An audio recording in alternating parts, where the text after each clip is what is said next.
গত ১ সপ্তাহ আগে আমি ছাদ বাগানে আপেল গাছের কাটাই ছাঁটাই বা প্রুন করেছিলাম। ডিসেম্বর মাসে কেন ছাদ বাগানের আপেল গাছের কাটাই ছাঁটাই এবং প্রুন করা জরুরি, আজকের এই ছোট্ট ভিডিওর মাধ্যমে বুঝিয়ে দেব। ১ সপ্তাহ আগে আপেল গাছের কাটাই ছাঁটাই বা প্রুন করার পরবর্তীতে দশা আপনারাই দেখুন আপেল গাছের ফুল আসতে শুরু করে দিয়েছে। এখানে যদি আমি আপনাদের একটু দেখাই, দেখতে পাচ্ছেন পাশাপাশি শুধু একটা ডাল নয়, অনেকগুলো ডালে কিন্তু এখানে একটি ডাল আছে, আপনারা একটু যদি ফলো করেন দেখতে পাবেন। পাশাপাশি আরও অনেকগুলো ডাল যেখানে আছে সেই ডালগুলোতে কিন্তু প্রচুর পরিমাণ ফুল আসার একটা পরিস্থিতি তৈরি হচ্ছে।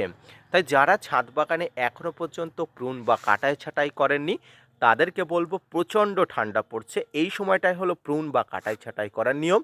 এছাড়াও আপনার ছাদ বাগানের আপেল গাছের যে ঘুমন্ত বাটগুলো আছে, যে ফুলন্ত বাটগুলো আছে, এইগুলোতে থেকেই কিন্তু প্রচুর পরিমাণ কিন্তু ফুল আসার সম্ভাবনা থেকে যায়। তাই দয়া করে প্রুন বা কাটাই ছাঁটাই করে ফেলুন। গাছের গোড়াতে কোনো খাবার না দিয়ে পটাশ এবং ফসফেটের খাবারটি দেবেন এবং ব্লাইটক্স ফাঙ্গিসাইড অবশ্যই স্প্রে করবেন। ধন্যবাদ।